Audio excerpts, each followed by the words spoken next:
할렐루야. 크리스찬에게도 이 사명과 본질이 있다는 거예요. 이 사명을 잃어버리는 순간 크리스찬은 세상 사람으로서 못한 비본질 가지고 싸우고 상처받게 된다는 것이에요.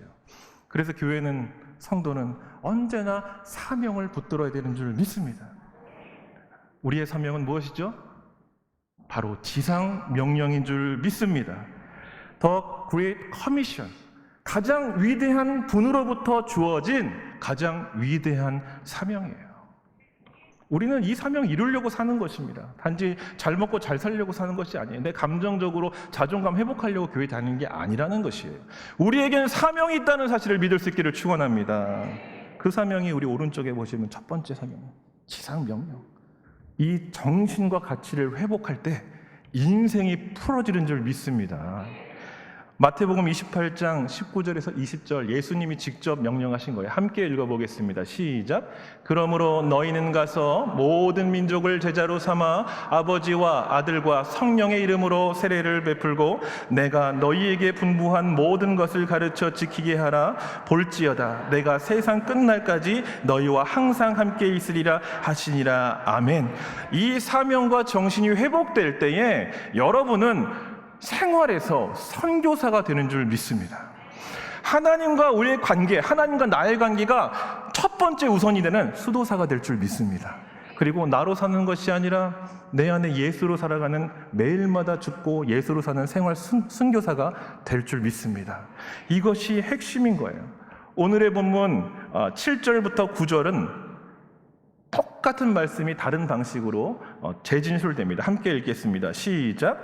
오직 강하고 극히 담대하여 나의 종 모세가 내게 명령한 그 율법을 다 지켜 행하고 우로나 좌로나 치우치지 말라. 그리하면 어디로 가든지 형통하리니 이 율법책을 내 입에서 떠나지 말게 하며 주야로 그것을 묵상하여 그 안에 기록된 대로 다 지켜 행하라. 그리하면 내 길이 평탄하게 될 것이며 내가 형통하리라. 내가 내게 명령한 것이 아니냐. 강하고 담대하라. 두려워하지 말며 놀라지 말라. 내가 어디로 가든지 내 하나님 여호와가 너와 함께 하느니라. 아멘. 내가 너에게 분부한 모든 것을 가르쳐 지키게 하면 볼지어다 내가 세상 끝날까지 너희와 항상 함께 있으리라. 할렐루야. 하나님이 주신 명령과 사명과 본질을 붙들고 살아갈 때에 비로소 하나님이 어디 계신가요? 아니요. 그 순종할 때 하나님이 우리와 함께 하시는 것입니다. 명령을 지키는 자녀와 하나님이 함께 하신다고 말씀하세요. 사랑하는 여러분, 이 사명이 회복되는 오늘 이 거룩한 복된 예배 자리 될 수 있기를 축원합니다. 사명이 회복되면 모든 문제가 풀어지는 줄 믿습니다. 바로 사명 본질의 문제인 것입니다. 그렇다면 하나님은 이러한 위대한 사명을 우리에게 주셨는데 이 약속의 말씀을 어떻게 우리에게 오늘 회복시키실지에 대해서 오늘 첫 번째로 이렇게 말씀하십니다. 하나님은 우리가 문제와 어두움과 장애를 바라보지 말고 눈을 들어 하나님을 향할 때 이 사명이 회복될 것이라 말씀하십니다. 오늘 본문 2절에서 4절을 함께 읽겠습니다. 시작.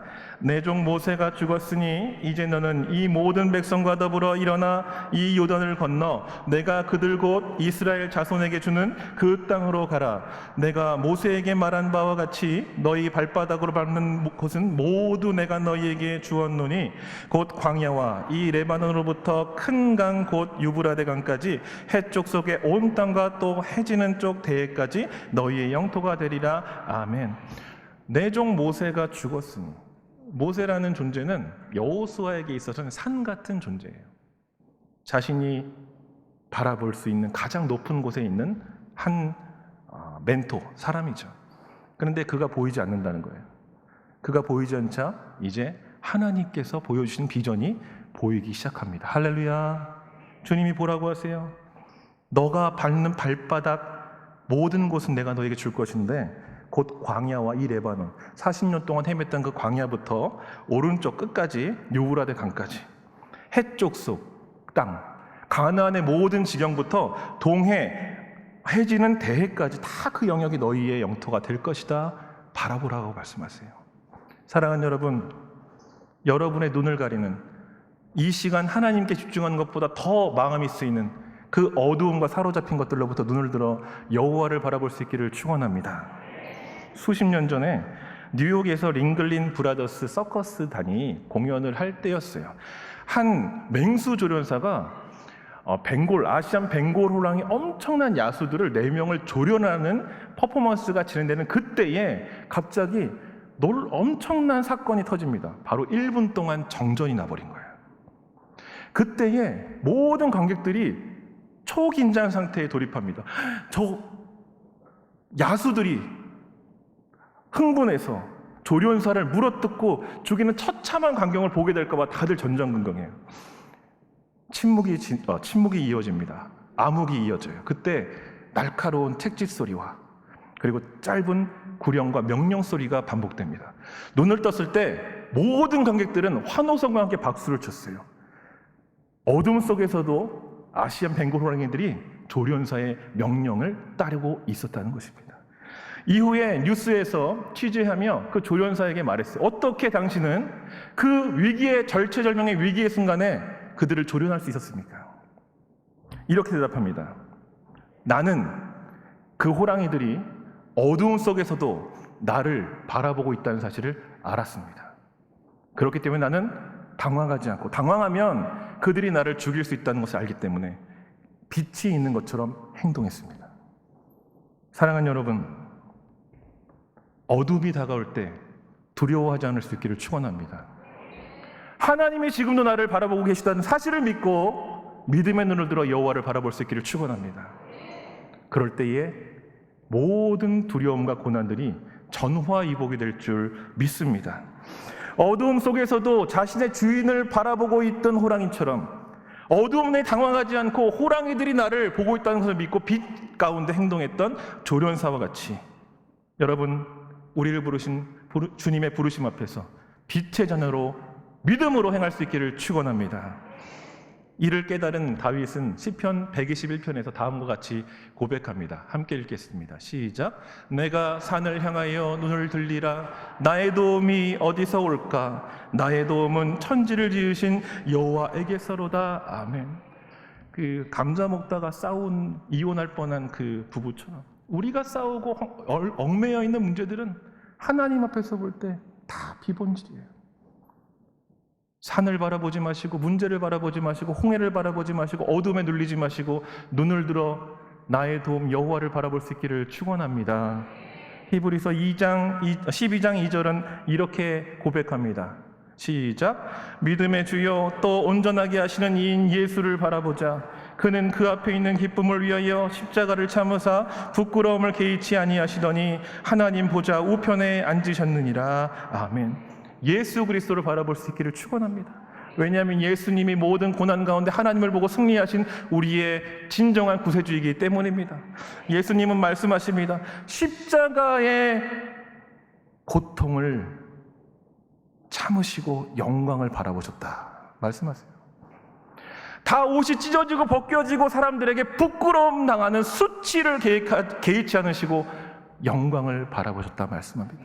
사랑하는 여러분, 여러분이 수치당할까 봐 두려우십니까? 십자가에 달릴 고통 때문에 두려워하십니까? 여러분, 예수님은 여러분 때문에 찢기시고 옷벗김 당하시고 조롱당하는 것을 개의치 아니하시고 여러분이 예수 생명으로 다시 일어나 하나님의 사명을 완수하는 거룩한 군사가 될 것을 믿음으로 바라보시고 그 고통을 통과하신 줄 믿습니다. 그렇기 때문에 여러분, 어떠한 수치도 두려움과 죽음의 위협도 하나님을 향한 우리의 시선을 뺏어갈 수 없는 줄 믿을 수 있기를 축원합니다. 마음 가운데 두려움이 있습니까? 낙심이 있습니까? 불안이 있습니까? 미움과 화가 있습니까? 주님, 이 시간 보혈로 덮어 주시옵소서. 우리의 믿음의 눈을 열어 예수 그리스도를 바라보게 하여 주시옵소서. 이 기도가 저와 여러분에게 오늘 응답되기를 축원합니다. 주님은 말씀하세요. 이 세상에 빛이 있고 어둠이 공존한다. 이런 빛을 말하는 게 아니에요. 참 빛을 말하는 거예요. 우리가 어두움에 집중하느냐 빛에 집중하느냐에 따라서 운명이 결정된다는 것입니다. 이에 대해서 요한복음 1장 9절부터 이렇게 말씀합니다. 시작. 참빛 곧 세상에 와서 각 사람에게 비추는 빛이 있었나니 그가 세상에 계셨으며 세상은 그로 말미암아 지은 바 되었으되 세상이 그를 알지 못하였고 자기 땅에 오매 자기 백성이 영접하지 아니하였으나 영접하는 자 곧 그 이름을 믿는 자들에게는 하나님의 자녀가 되는 권세를 주셨으니 아멘. 이미 빛은 우리 가운데 있는 줄 믿습니다. 그 빛을 믿고 영접한다는 것은 믿음으로 순종한다는 것을 의미하는데, 순종하고 붙잡은 대로 사는 자들에게는 하나님이 형통케 하실 줄 믿습니다.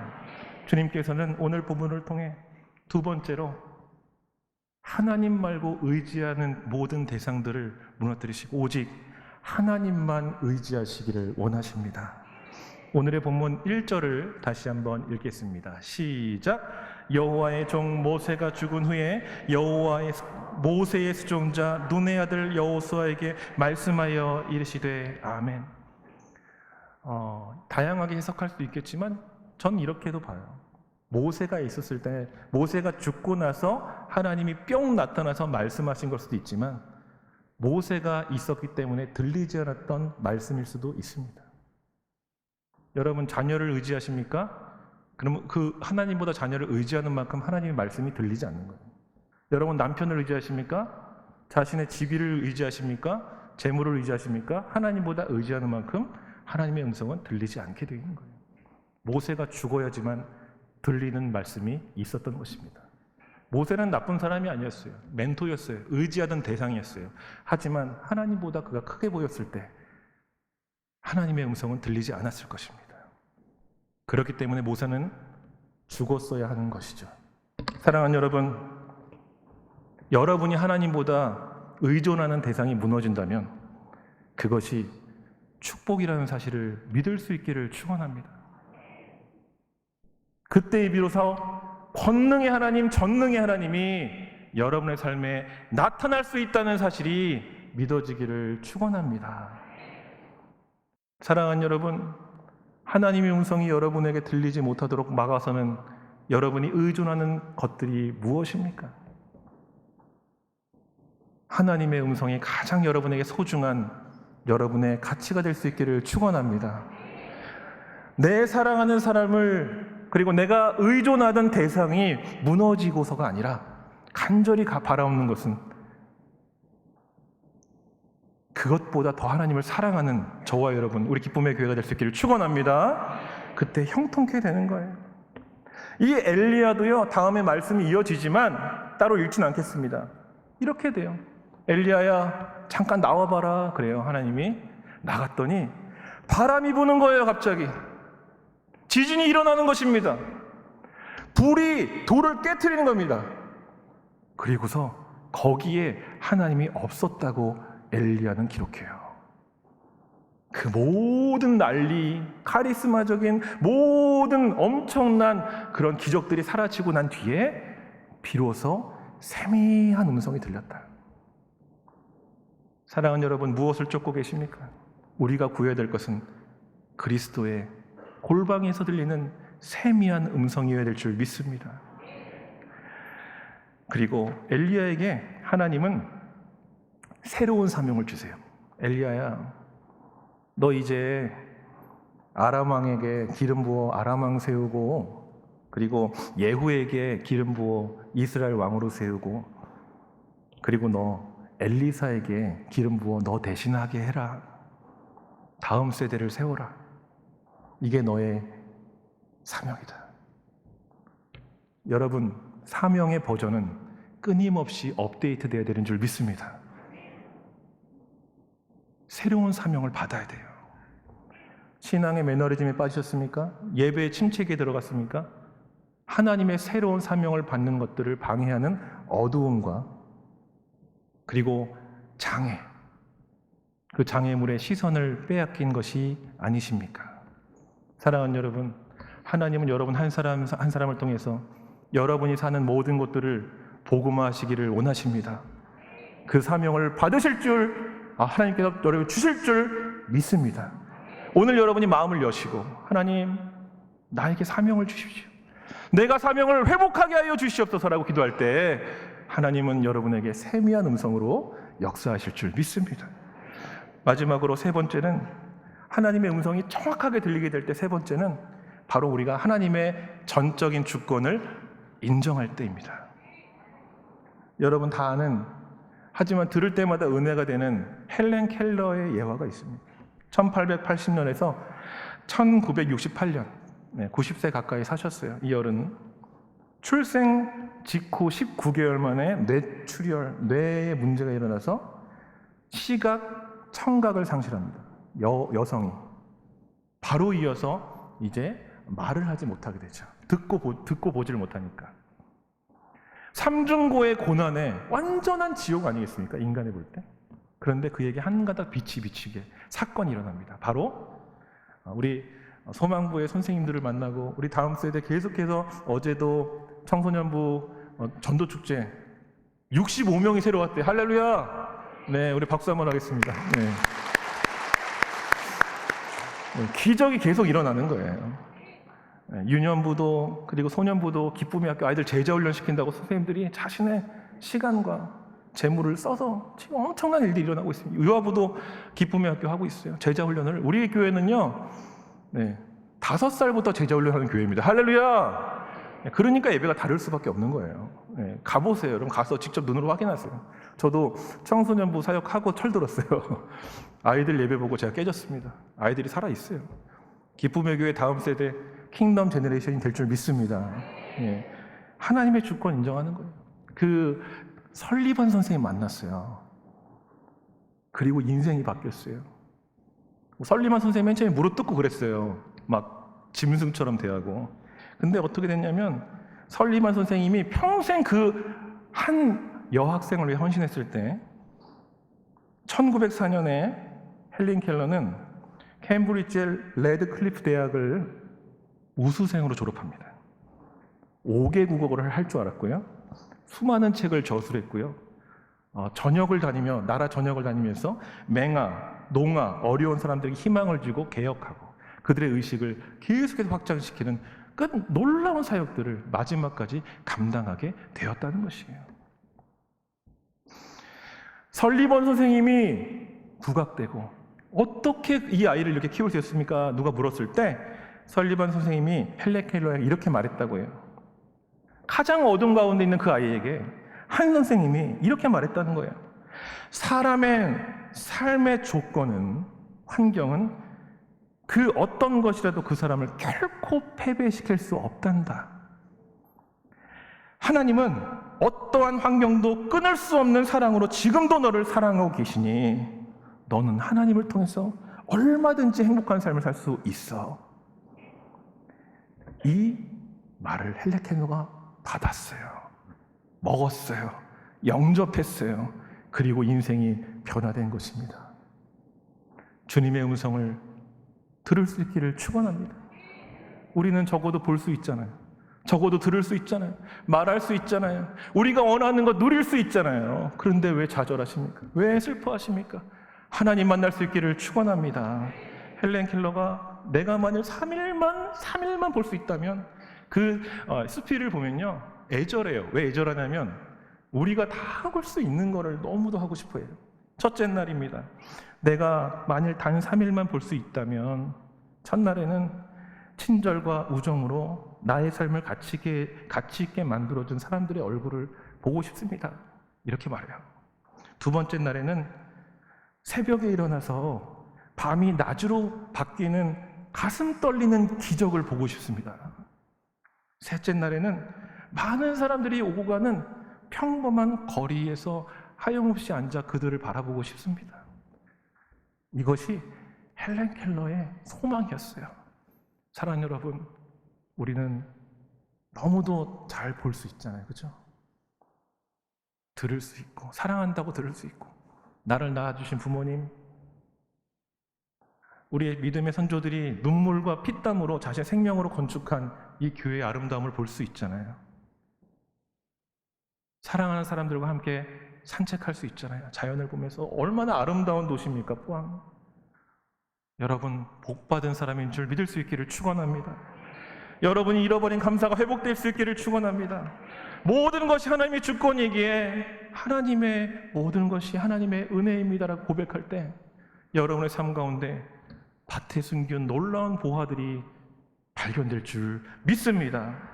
디모데전서에서 4장 4절은 이 통찰한 말씀으로 이렇게 증거합니다. 디모데전서 4장 4절 시작. 하나님께서 지으신 모든 것이 선함에 감사함으로 받으면 버릴 것이 없나니 하나님의 말씀과 기도로 거룩하여 지민이라. 아멘. 세상은 정신과 정신의 싸움으로 치닫고 있습니다.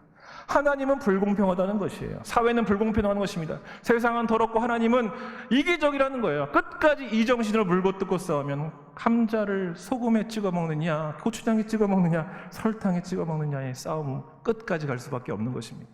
하나님은 선하십니다. 하나님은 완전하십니다. 하나님은 다 계획이 있으셔서 우리에게 이러한 모습을 주셨습니다. 그것이 믿어질 때 여러분의 인생은 완전하게 풀어지는 줄 믿습니다. 여러분의 삶의 자리가, 가정이 킹덤 패밀리가 될 줄 믿습니다. 여러분의 직장과 사업장이 킹덤 비즈니스가 될 줄 믿습니다. 여러분의 자녀들과 우리 다음 세대가 킹덤 제너레이션 될 줄 믿습니다. 이것이 비밀입니다. 그렇기 때문에 오늘 여러분이 연약하고 마음이 아프고 작아진다면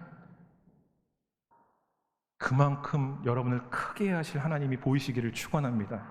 이걸 경험한 사람만 할 수 있는 고백을 바울은 이렇게 고백했습니다. 고린도후서 11장 30절입니다. 시작. 내가 부득불을 자랑할진대 내가 약한 것을 자랑하리라. 아멘. 모든 것을 가졌던 바울, 사울이라는 청년 일대에 예루살렘 공회의원 70명, 정치, 경제, 사회, 문화의 주도권을 쥐고 있는 그들에게 예수 그리스도를 믿는 자들을 잡아 죽이라는 공문을 받아서, 대표로 받아서 의기양양하게 크리스찬들을 잡아 고통하게 하고 스데반이 죽임을 당할 때 앞장서게 했던 이스라엘의 미래를 책임질 전도유망한 청년, 권력과 지식과 모든 것들을 가진 그 청년이 다 잃어보고 다 배설물로 여기고 나니까 거기에 비밀이 있더라라는 것이죠. 내가 약한 만큼 주님이 강하시기 때문인 것입니다. 하나님이 우리의 연약함을 허락하신 만큼 위대하시고 전능하신 하나님이 여러분의 친아버지 되어줄 줄 믿습니다. 여러분을 고아와 같이 버리지 않고 지금 이 순간 잡고 일으켜 줄 줄 믿습니다. 그래서 때로 우리는 가난을 경험하고 상실을 경험할 수밖에 없는 것입니다. 바울은 이럴 때 우리에게 큰 위로가 되는 분이에요. 바울의 위대한 말씀, 빌립보서 4장 13절에 그 위대한 말씀이 있기 전에 11절부터 마지막으로 한번 같이 읽어보겠습니다. 시작. 내가 궁핍함으로 말하는 것이 아니니라. 어떠한 형편에든지 나는 자족하기를 배웠노니 나는 비천에 처할 줄도 알고 풍부에 처할 줄도 알아. 모든 일 곧 배부름과 배고픔과 풍부와 궁핍에도 처할 줄 아는 일체의 비결을 배웠노라. 내게 능력 주시는 자 안에서 내가 모든 것을 할 수 있느니라. 아멘. 여러분, 이것이죠. 나를 부하게 하는 것도 하나님이시요, 비천하게 하는 것도 하나님이시요, 잘나게 하는 것도 하나님이시지만 아무것도 없는 자처럼, 무명한 자처럼 버려두는 것도 다 하나님의 주권임을 내가 인정하고 나니 모든 상황에서 내가 감사할 수 있는 존재가 되었습니다. 그제서야 하나님이 나타나셨습니다. 모든 자리에서 내게 능력 주신 하나님이심을 내가 믿게 된 것입니다. 할렐루야! 여러분, 힘낼 수 있기를 축원합니다. 외로워하지 마세요. 주님이 여러분과 함께 하십니다. 여러분의 가정을 주님께서 지키십니다. 우리가 지금 나와 함께 하신 하나님의 주권을 인정하고 높여드릴 때 다 하나님의 은혜이고 하나님은 선하신 분이십니다 찬양할 때 여러분의 모든 문제는 축복으로 변화될 줄 믿습니다. 그 은혜가 오늘 저와 여러분의 삶 가운데 임하게 되기를 간절히 축원합니다.